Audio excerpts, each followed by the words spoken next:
Sex education for trainables? Is it possible? Or is it even necessary? Well, let's start with the last question first. Why necessary? Well, we must teach those with serious disabilities that hinder their learning to live as successfully as possible with other people. Now, this includes their sexual behavior. But rather than teach, which is somewhat difficult, it becomes a training situation with as much explanation as they can absorb. And is it possible? Well, through training, they will realize who they are as men and women and what is expected of them in social situations. Sex education for the trainables should be made as simple as ABC. A, awareness of their bodies and their feelings. B, understanding the simple mechanics of reproduction. And C, training in responsibilities and appropriate social behavior. So let's start with A. What should they learn about their bodies? As much as they can. Now, the ideal situation is a one-to-one basis. But if this is not possible, the group should be kept very small and include only those who will pay attention. Those who teach must do some special examination of how they themselves feel about sex. Penis. Say penis. Penis. Louder. Penis. Give me another word for penis. Prick. Prick. Peter. Peter. Cock. Cock. Rod. Rod. Dick. Dick. Prick. Prick. We've got it. Me. What? Ding Me? dong. Ding dong. Ding dong. Wand. One. Right one. Wiener. Wiener. Talking about and using sexual terminology is difficult for many people because of the guilt and embarrassment from our heritage. Okay, let's all say it, okay? Prick. Prick. Peter. Cock. Rod. Dick. Meat. Ding dong. Wand. Wiener. Tool. Joint.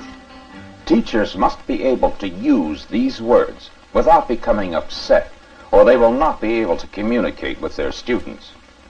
Now, let us watch a teacher in an actual session, leading a discussion concerning the differences between boy and girl. Okay, we talked about some of the differences now, men and women and the jobs they do that Sandy mentioned. Okay? Now let's just look at the bodies. We're going to talk about the other things that make a man and a woman different. Okay? Now, what about up here? Are they the same? Not as a man. No. Okay. Nancy, do you know what a woman has up here? What are these called? Do you know a word? Do you know a word for those? No. Any word? Anybody? I do. Breast. Breast. The breast. Okay. Do you know any other words for those? Tits. Tits. Okay. Right. Okay. Everybody knows one of those two words? Yes. Do you think that's a nice thing for a woman to have? Yes. Are you happy that you have breasts? Yes. I am. Yes. Go along with that. Huh? I'll go along with that. You think that's a nice thing for women to have? Right. Okay. What does the man have that the woman doesn't have? Penis. Very good. Penis. Does everyone know that word? Yes. Penis. What do you think? Do you think that's a good thing for a man to have a penis? I think. I think The technique used is drawing out rather than pumping in. The teacher refers to boy or girl as being something very special. Understanding the body parts and functions considerably improves their self-esteem. Taking the time to answer a question directly and fully on an individual basis is an effective way of teaching. You asked me a question about it, and I found some pictures that might help explain what happens. this is the male penis here, right? Yeah. Okay. Now, do you know what can happen to this? In other words, it's soft at this time. Gets hard. It does get hard. Yeah. Now, you had to ask me how it gets hard, right? How it doesn't get hard. Well, there's a picture of the male penis. This is the same man with the penis getting hard. Every man's penis can get hard at certain times. Do you ever have that happen to you? Once in a while. Yeah. Do you ever wonder about it? Yeah, I wonder about Yeah. that. What usually happens after it gets hard? They go to sleep at night. Yeah. Fix up it, go in the toilet, then it goes down. Very good. You know, inside the male penis, there are a lot of little blood vessels in there, Right. inside, and these kind of swell up, and that's how it gets hard. And it's a very normal thing. Every boy goes through that. Every boy goes through that. You realize that? Yeah. Okay. All right. As long as you know that. Sandy, we're going to talk again about the parts of your body, okay? And the fact that a girl has 3 holes between her legs. 3. How many, Sandy? 3. Okay, now let's look at this picture. Okay? You see that? This hole here is the hole where you make a BM, Yes. and it's called your rectum. Yes. Okay? And this hole here is the hole from which you pee when you go to the bathroom or urinate. Yes. What else would you use it for? Well, that's just used to urinate. No, it's not. It's used to menstruate, too. No, that's another hole, and we'll talk about that, because there's 3 holes here. Now, you show me what I showed you. Yeah. This is when it says, this is when you menstruate. No, this is the hole you pee from. Yes. This is the hole you make a BM from. Yes. And this hole in between the 2, Yes. that's called your vagina. Yes. And that's the hole from which you menstruate. Yes. Now, Have them you show it repeat, to me. if possible, to show that the lesson is being understood. And then, a few days or a week later, review the exercise to check on the progress. As a first step in understanding reproduction, we need to prepare trainables for the emotional and physical changes in their bodies. Children need this information before they reach puberty. Adolescents and adults who have never had this training need this knowledge as a foundation. For instance, a girl with a serious learning handicap who has been introduced to the experience of menstruation will be able to accept her first period without trauma. This is what happens to me. It will happen to you. It's all right. It's part of being a woman. This communication is repeated many times, so that when a girl has her first period, she will not be frightened. This is what happens to me. It will happen to you. It's all right. It's part of being a woman.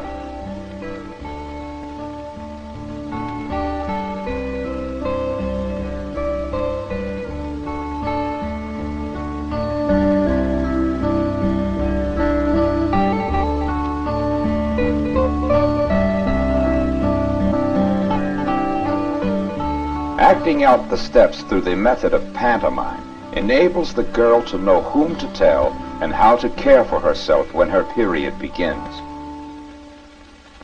Hey, Frank. How come you haven't gotten up yet? I'm wet and sticky. Oh. When did that happen?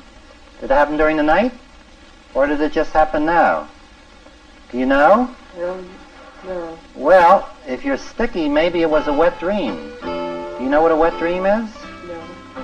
Well, you know, how old are you now? You must be about,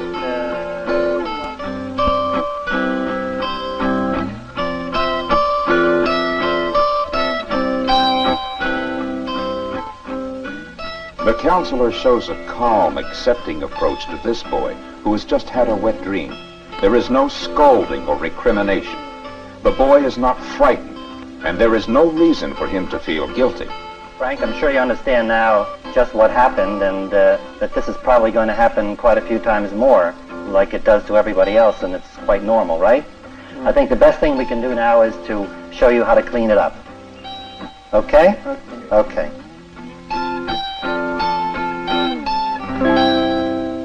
Now we come to a very important section, one that everyone dreads, or is embarrassed by, or tries to avoid completely the simple mechanics of reproduction, or sex, or screwing, or whatever you want to call it. This is a pillow, and the lady's lying down. Sandy? Yes. Is the lady lying down on her back? Yes. Okay. And the man's lying down on top of her, Yes. right? Okay. And they're having sex, Yes. right? And sex is a way that a man and woman start a baby. His penis gets hard, see? Yes. Okay, it gets hard and it sticks out from his body. And that's when the man puts his penis, okay, into the hole that the lady has between her legs. Yes. Okay? You see? That's what he's doing. He's putting the penis into the hole between her legs. The girls are not confused by the introduction of different positions or moralizations. That's how the lady's pregnant. If the retardate can understand sexual intercourse, future sessions could include related responsibilities, such as appropriate times and places, and the purpose of birth control. Many people believe that important elements of sex education are social behavior and responsibilities. Social acceptability involves being comfortable with one's own sexuality.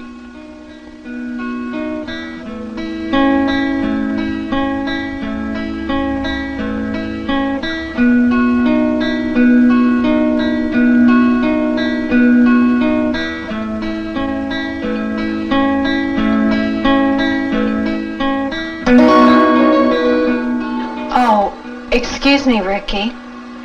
Ricky, I did see what you were doing. It felt good, didn't it? It's all right. We all have feelings like this sometimes. I'm just glad you're doing this in the privacy of your own room.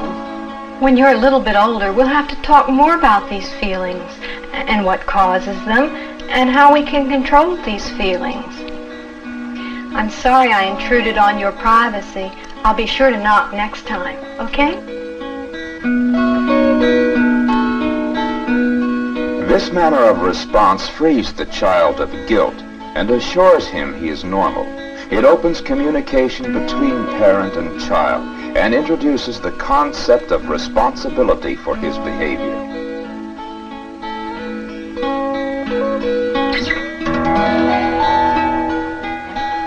All right. Okay. What are you making? A rabbit. That's nice. That's nice. You really use nice colors. And what are you making? Can you tell me what you're making? 1, 2. Oh, that's nice. Okay, everybody's drawing a nice picture. How are you doing, Sandy? Okay, Sandy, what are you doing?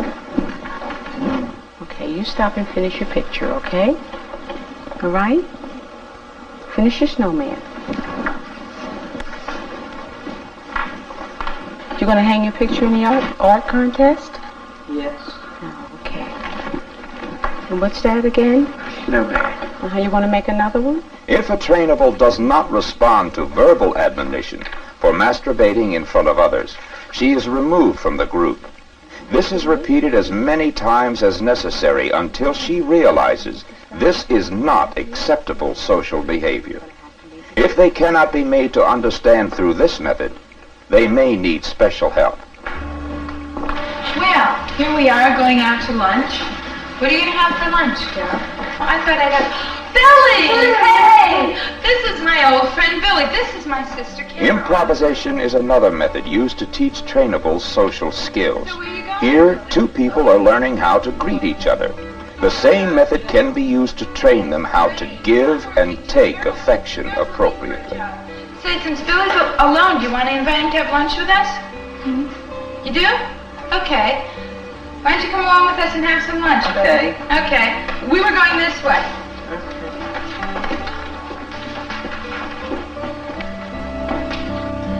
How you doing? Fine, Susan. What you been doing yourself? Working in the bank. What you doing the bank? I'm a cashier. I took him to the bank. We going now? To lunch. Oh, Where you going? I'm going to lunch too. Want to join me? No, thank you. Another time, maybe? Maybe. Yeah, thank you. You're welcome. Sex education should also involve instructing them how to recognize and avoid sexual exploitation. Trainables are particularly vulnerable because of common characteristics of trust, lack of judgment, and desire for affection. These individuals must be trained and exposed to well-supervised social situations in order to relate to both sexes.